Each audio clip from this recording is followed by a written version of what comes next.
Hi everyone, my name is Gina Zapanta. I am an entrepreneur, a lawyer, and founder of Empowered with Gina. And I'm answering some questions that I get a lot of the time and I know resonates with a lot of you. So let's jump into it. Gina, how do you stop caring about people misunderstanding your boundaries? When you have an understanding of why you have boundaries in your life in the first place, let's hyper-focus on that. I have chosen to go to bed at 8 p.m. every night. Everyone makes fun of me. They laugh at me. Oh, you're an old woman. Come out and hang out with us. Oh my gosh, what's wrong with you? That's just an example, right? Then I will stay awake until 11, 12, 1 in the morning to make you happy. And then my entire next day is a mess because I'm exhausted. I didn't get my 7 hours of sleep, but you're happy. When we start seeing that the reason you have whatever boundary in place is ultimately to protect you and to create that life of excellence that you want in your life, then you can start seeing that anyone's judgment or criticism of your boundary has less to do with you and more to do with their understanding of their boundaries and their journey. And you are not responsible for their journey, their understanding, or what they think about you. I understand it's hard to say, I don't care, but I still feel hurt. That's fine. You can still feel hurt, and emotion is part of being human. Feeling hurt is not a bad thing. It's what you do with it. Don't let it stop you. Don't start appeasing people so you can avoid feeling hurt, because then you are dishonoring yourself. You are not living aligned to what you need. And so if you think about it that way, their criticism and judgment is trying to get you to appease them and make them feel comfortable and not have any more boundaries. Then that changes the situation. It's like, no, I've chosen that I'm not going to be around someone who continually lies to me. That's a boundary I'm very, very strict about. And if somebody says that I am being selfish or I'm not being there for other people, I go right back to my boundary is to protect myself because I don't want to tolerate liars in my life. It just brings me grief. It drains my energy and I don't want it. Then you can understand that their criticism of you cannot ever outweigh your desire. Their criticism of you does not outweigh the benefit of you having this boundary. They're going to talk, but that leads to the second question. Why are you hanging out with people like that who criticize healthy boundaries? Oh, it's my sister. I can't walk away from my sister. Says who? Oh, it's my husband.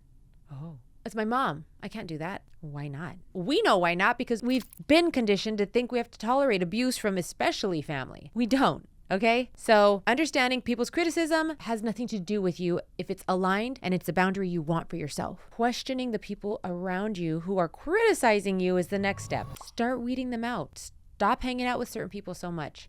No, it doesn't make you a terrible person. No, it doesn't make you a bad daughter. They'll probably tell you it does. It doesn't. I'm telling you right now. And I think you trust me more than you trust them. Why? Because I'm speaking to your alignment. I'm speaking to your intuition. Energy does not lie. And what I'm telling you energetically aligns with you because it's right for you. And it goes against everything we've been traditionally told to tolerate. So trust that. Gina, what's your advice for someone who feels stuck choosing between peace and loyalty? Again, this goes back to defining very clearly what your boundaries are. Do you put loyalty, which ultimately is people pleasing, because to be loyal to someone is to make them know that you're going to be there for them no matter what, over your peace? Oh, well, I really don't agree with what they're doing, or the situation is one way or the other, but I'm loyal to them, so I'm going to tolerate it. Even though I'm at a disadvantage, it's causing stress in my life, I'm not at peace.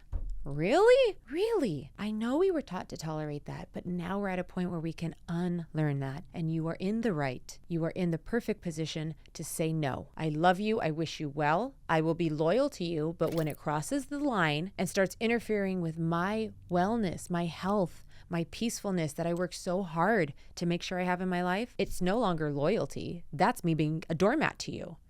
Has nothing to do with loyalty. Stay true to your borders. Stay true to your boundaries and communicate that out to people. The ones that tell you you're no longer being loyal, those are people you might want to start phasing out of your life or have some serious conversations with to make sure that they understand your new boundaries, and it's on them if they choose to respect that.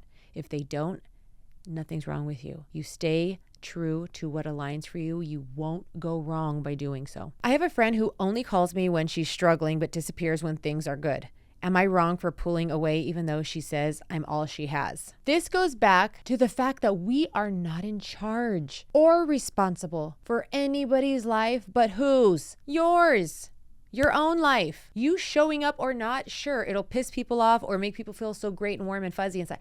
It doesn't matter. If you're showing up somewhere, if you're in a relationship with someone, if you're present anywhere, it's because you have chosen to do so, because you have determined that that is within your boundaries of what you want in your life. If it is not, regardless of if that person says, you're all I have, you're hurting my feelings, why are you doing, regardless of that noise, if you do anything outside of what you have defined is healthy for you, that is on you. That is you choosing to disavow this hard work that you're doing. And some days are going to be easier than others. It's okay if it's hard. Whether somebody tells you and tries to guilt you into being a people pleaser and letting you be the doormat for them. Oh, but she doesn't want me to be a doormat. She just really needs me to be there for her. Okay, next question. Does she drain you? What is she bringing to your life? Oh, that's super selfish, Gina. You can't just have a relationship and expect everything for you always in a relationship. That's not how it works. That's not what I'm saying. Does she drain you? What does she bring to your life overall? If she is a downer all the time, girl, no. Why are you tolerating that? If she's genuinely, because there are Debbie Downers. If she is a victim mindset, Debbie Downer, always fucking whining and everything's wrong and everyone else has it better than her, you're choosing to tolerate that. But I've known her since second grade. You're choosing to tolerate that. But it's my aunt. You're choosing to tolerate that. Okay? You see how accountability works? So accountability comes before how a relationship works. Accountability is your relationship with yourself. So once you get that in order, then you can very clearly see what relationships work and don't anymore. So when you decide like, look, I'm sorry you're going through what you're going through. I wish you well. I can maybe connect you with resources. I don't know. If you want to say that, you don't have to.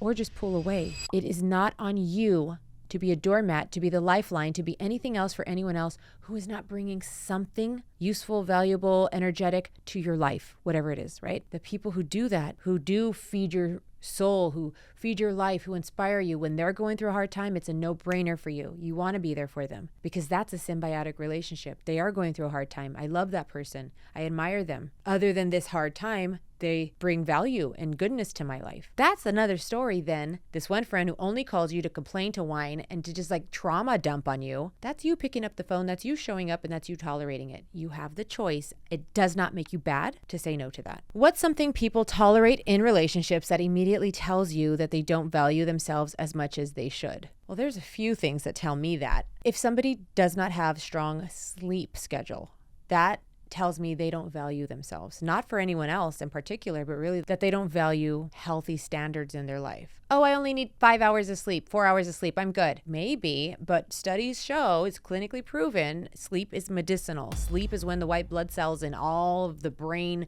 filters out and does all of the wonderful repairing that it needs to do to keep us healthy and alive. We know that, and so if we're not doing that, well, that's one sure sign. Somebody who drinks, oh, I just drink socially. Somebody who drinks like all the time. We know alcohol is a poison. We know alcohol is not great for our bodies. And listen, I enjoy a cocktail as much as the next person. I love a good cocktail. Rosé, champagne all day. Rosé all day, champagne all day too, actually. You know what I'm talking about. The one that needs that crutch. They need the liquid courage to just get by.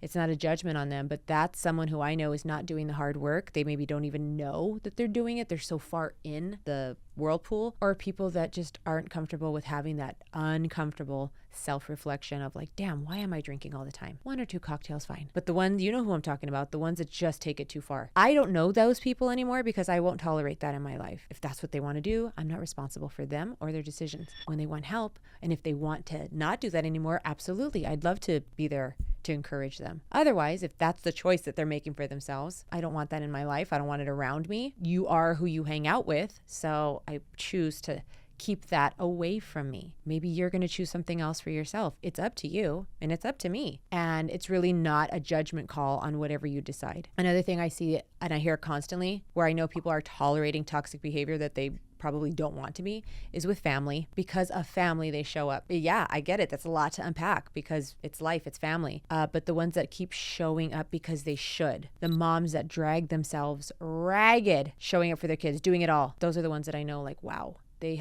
either have not seen that there's an alternative way to approach the thing, or if they have, they've chosen not to do it, right? And speaking on moms, that's a whole other, I could do a whole episode on this. The moms, we've been taught to let the children step all over us and everything comes first. The children first, children first. Fine, go to the gym and go to that cute girls' night, but you better not do it too often or you're a bad mom. Oh, and you better have the laundry done and feed them and go to the grocery store and clean the house and show up at the party and do the oranges for the sports. Better do all that, because then you're a bad mom if you don't. When I see women, moms that do that, and they are clearly not taking care of themselves, they're unhealthy, they look unhealthy, they're not at their perfect optimal fitness. You can just tell when you see those moms, parents that are exhausted. And parenting is exhausting even if you have help. I know that, but I'm not talking about that. I'm talking about the parents that absolutely have the fear in them that if they ask for help, they are less of a parent, especially the moms. If they get help, especially the stay-at-home moms,